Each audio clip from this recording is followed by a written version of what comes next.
जब आपने कांग्रेस छोड़ी थी, भाजपा का दामन थामा था, फिर भाजपा छोड़कर आप एक बार फिर कांग्रेस में गए, टिकट का ही चक्कर था या कुछ और कारण?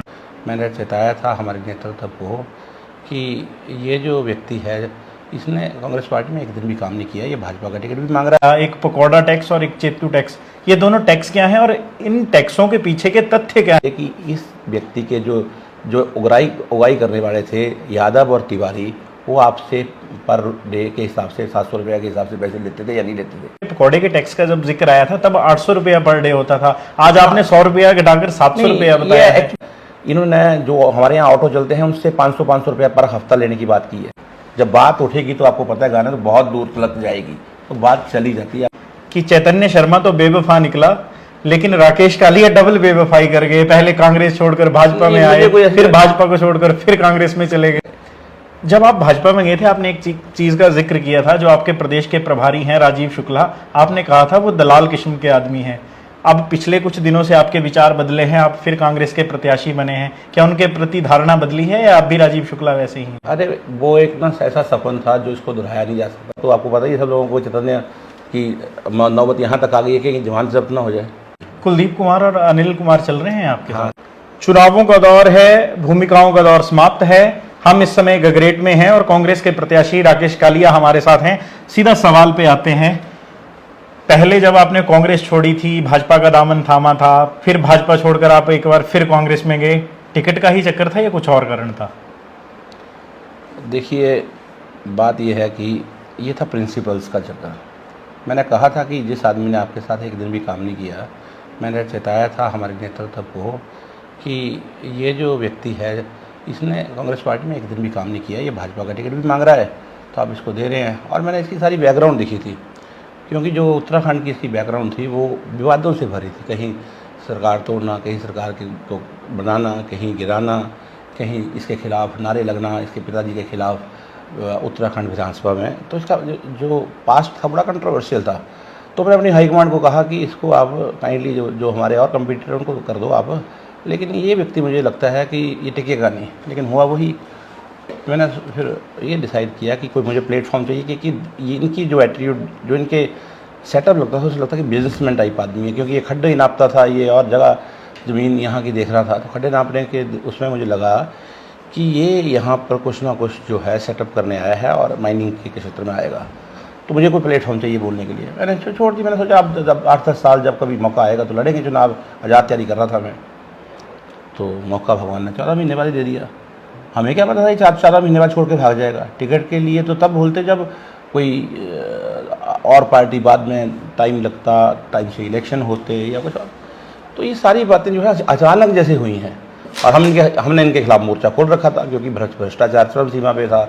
लोगों से पैसे, पकौड़े वालों से पैसे, चाय वालों से पैसे, और क्रैशर वालों से पैसे, भट्टे वाले से पैसे, कत्थे वालों से पैसे, पेट्रोल पंप वालों का वो नहीं दिया, इलेक्शन के पैसे नहीं दिए, दिहाड़ीदार वालों के इलेक्शन के पैसे नहीं दिए, ये जो पेट्रोल के पैसे थे वो नहीं दिए। फिर इस तरह से यहाँ उनका जो देनदारियाँ हैं, मुझे लगता है वो 10-15 करोड़ थी। तो लोगों का ये मत था कि कालिया तुम इलेक्शन लड़ो। मैं तो बाहर था पार्टी से। जितने सर्वे हुए मुझे बोल दे दीजिए, जितने सर्वे हुए टोकिए मत, उसमें राकेश कालिया का नाम टॉप पे गया कि Rakesh Kalia is the only person that is, जो है वो ईमानदार है और वो इससे लड़ सकता है। बेईमानी से कालिया से बेस्ट कोई लड़ने के लिए नहीं हमारे पास है। ये सर्वे जब यहाँ से गए, जब इनके ऑब्जर्वर्स आए कांग्रेस पार्टी के, एक ऑब्जर्वर आए, दूसरे आए, तीसरे आए, चार लेवल का ऑब्जर्वेशन हुई और फिर जाके मेरी रिकमेंडेशन हुई और मुझे कहा गया कि आप इलेक्शन लड़ेंगे। तो मैं इसके लिए आभारी हूँ सुखविंदर सिंह सुक्खू जी का भी, कि उन्होंने एक बहुत फेयर सर्वे करा के जो है मेरा नाम निकाला और मुझे उन्होंने प्रस्तावित किया। और कांग्रेस हाईकमांड ने भी उसमें मेरा जो है उस सर्वे के आधार पे मुझे जो है चयनित किया। और फिर मैं तो भ्रष्टाचार के खिलाफ लड़ने को तैयार ही था। जब इन लोगों ने डिफेक्शन किया, आप बताओ क्या क्या इन पर एलिगेशन नहीं लगे? हर तरह का एलिगेशन लगा है।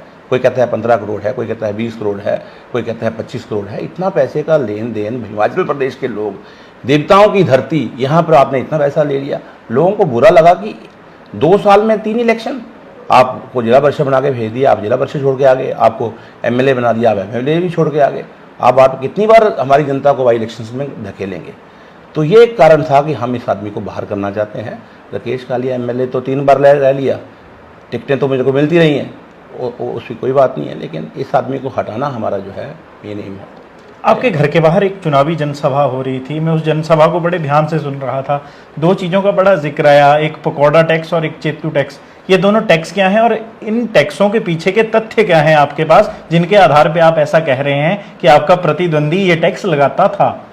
देखिए, आप यहाँ से चलिए और एक गोल राउंड ग्रेट विधानसभा क्षेत्र का चलेट से होके, दौलपुर से होके, गगरेट से होके यहाँ आ जाइए। उसमें रास्ते में आपको एक दो दुकानें पकौड़े की मिलेंगी जो सिर्फ चाय और पकौड़ा बेचते हैं, और आपको वो लोग बता देंगे कि इस व्यक्ति के जो उगाई करने वाले थे यादव और तिवारी, वो आपसे पर डे के हिसाब से 700 रुपये के हिसाब से पैसे लेते थे या नहीं लेते थे। इनको पता चल गया इसके पिताजी को पटवारी के माध्यम से कि उनकी जो ज़मीन है थोड़ी सी कहीं आसपास गवर्नमेंट ले आती है, कहते हैं आपका शेड उड़ा दिया जाएगा। तो पकौड़े वाले की आप देखना, उसकी सेल बहुत है, उसकी संडे को सेल 1 लाख रुपए के करीब होगी। तो उस आदमी से इन्होंने हफ्ता वसूली की, डेली के हिसाब से पैसे लिए, तो बात तो फैल ही जाती है। क्षेत्र बहुत बड़ा है नहीं, सारा अर्बन सा क्षेत्र है, 2 इसमें NACs हैं, 15 किलोमीटर इधर का क्षेत्र है, 15 किलोमीटर जो है मेरे राइट को है, 15 किलोमीटर मेरे लेफ्ट को है। तो इस छोटा क्षेत्र होने के कारण बात बहुत जल्दी फैलती है। आजकल सोशल मीडिया का ज़माना है, हर आदमी को बात पता चल रही है। आप किसी से पैसे लेंगे, यहाँ की बात अभी आप किसी को बाहर मेरे बाहर खड़े होकर कुछ पैसे दे दीजिए और 2 आदमियों को बता दो, शाम को पूरी कंस्टिट्यूंसी से पूछ लेना कि ये बात हो गई। पिछले कुछ महीने पहले पकौड़े के टैक्स का जब जिक्र आया था तब 800 रुपया पर डे होता था, आज आपने 100 रुपया घटाकर 700 रुपया बताया। एक्चुअली एलिगेशन जो है वो तरह तरह के हैं, कई लोगों से इन्होंने 800 भी लिया है। एक जगह एक और एलिगेशन है, इन्होंने जो हमारे यहाँ ऑटो चलते हैं उनसे 500 रुपया पर हफ्ता लेने की बात की है। जो यहाँ से ट्राले जाते हैं लक्कड़ के, उनसे भी इन्होंने जो है 2000 रुपया पर हफ्ते की बात है। इस तरह की कई तरह की बातें हैं, क्योंकि इन्होंने छोड़ा कोई सेक्शन नहीं है। चाहे आप ये कह लो क्या नाम लकड़ी वाले कह लो, चाहे आप पकौड़े वाले कह लो, फिर आप जो इन्होंने जिन लोगों से मिठाइयाँ ली, एक और बात है, अब ये भी देख लेना, मिठाइयों वाले से पूछ लो उनका कितना आउटस्टैंडिंग मनी है। इन्होंने दिवाली को लोगों को मिठाई के डब्बे दिए, उसके भी पैसे नहीं दिए हैं। फिर स्कूल के बाहर इन्होंने कापियाँ बांटी हैं, इनसे पूछो कि आपने कापियों के पैसे दे दिए हैं। यहाँ दर्शन एक दुकानदार है, उससे जाकर पूछिए कि तेरी पेमेंट सारी हो गई है। तो सब लोगों से उधारी खड़ी है, सब लोगों को पैसा देने को है, तो फिर लोग तो कहेंगे ही। जब बात उठेगी तो आपको पता है गाना तो बहुत दूर तक जाएगी, तो बात चली जाती है, आपको पता है इस चीज़ का। मैं जब लोगों में पिछले कल घूम रहा था, कुछ पंचायतों में आपके विषय में एक बात कही जा रही थी कि चैतन्य शर्मा तो बेवफा निकला, लेकिन राकेश कालिया डबल बेवफाई कर गए। पहले कांग्रेस छोड़कर भाजपा में आए, फिर भाजपा को छोड़कर फिर कांग्रेस में चले गए। नहीं, वो उनको पता है, मेरे को सारे जो उनके सारे लोग हैं वो मेरे साथ हैं, और दे वांट कि Kalia come out, we will fight with you, will fight along with you, हम आपके साथ लड़ेंगे और आपका साथ देंगे। और उन्होंने बोला सभी सर्विस में कि कालिया को टिकट दो, तब वोट नहीं तो नोटा को जाएगी। वो तो टिकट दिलाने में मेरे बड़े समर्थक थे, उन्होंने ही मुझे टिकट दिलाया। जो वहाँ लोग थे उन लोगों ने कहा है कि हम इस आदमी को वोट नहीं डालेंगे, कालिया को टिकट दो, हम उसको वोट डालेंगे। आप किसी गांव में पूछ लो जाके। जब आप भाजपा में गए थे, आपने एक चीज का जिक्र किया था, जो आपके प्रदेश के प्रभारी हैं राजीव शुक्ला, आपने कहा था वो दलाल किस्म के आदमी हैं। अब पिछले कुछ दिनों से आपके विचार बदले हैं, आप फिर कांग्रेस के प्रत्याशी बने हैं, क्या उनके प्रति धारणा बदली है या आप भी राजीव शुक्ला वैसे ही हैं? अरे वो एक ना ऐसा सपन था जो इसको दोहराया नहीं जा सकता। वो एक ऐसे सपन की तरह है जिसको आप ना बोलें तो ठीक है। ये बातें जो थी वो उस समय की जो थी, एक दिमागी तौर पर जब आदमी बहुत वो हो जाता है, उत्तेजित हो जाता है, तो कई बातें हो जाती हैं। तो आप ये समझिए कि अब तो हमारे मित्र हैं, वो ऐसी बात ही नहीं है कोई भी। और उस समय की बातें भी जो है उनको सीरियसली नहीं लेना चाहिए, वो तो हो गई, बस एक बुरा सपन आया चला गया। पिछले चुनाव को लेकर जनता एक और बात कह रही है कि पिछले चुनाव में चैतन्य शर्मा को हराने के लिए जुगलबंदी हुई थी राजेश ठाकुर की और राकेश कालिया की। चैतन्य शर्मा चुनाव नहीं हारे, अब तो आप खुद उनके अगेंस्ट चुनाव लड़ रहे हैं, जैसा आप पहले भी चाहते थे। इस बार क्या लगता है, समीकरण बदलेंगे क्या? आप तो लेके आए हैं सर्वे, आपको तो ज़्यादा पता है, तो आपको पता ही सब लोगों को चैतन्य की नौबत यहाँ तक आ गई है कि जवान जब्त ना हो जाए। गगरेट के लोग कह रहे हैं पहले 2 चुनाव आपने चिंतपूर्णी से जीते थे, एक गगरेट से जीता था। ये जो लोकल वाला नारा लग रहा है, इसके बारे पीछे आपको क्या लगता है, लगवाया जा रहा है कि लग रहा है? ये तो मेरी लोकप्रियता है कि लोग यहाँ मुझे प्रेफर कर रहे हैं। दोनों कंस्टिट्यूंसी में रहा हूँ, वहाँ से भी जीता हूँ, यहाँ से भी जीता हूँ, और फिर लोग चाह रहे हैं, ये तो लोगों का प्यार है कि लोग चाह रहे हैं कि कालिया तुम आ जाओ, लड़ो चुनाव, हम आपको समर्थन देंगे, बहुत वोटों से जिताएंगे। आप देख लीजिएगा ये चुनाव जब इसका रिजल्ट आएगा तो आप भी हैरान हो जाएंगे कि जो है इतना समर्थन मिला कैसे है। ये एक ये एक कड़ी तपस्या तलवार की धार पर चलने वाली ईमानदारी के साथ थी, जो आज मेरे को फलीभूत होती दिख रही है।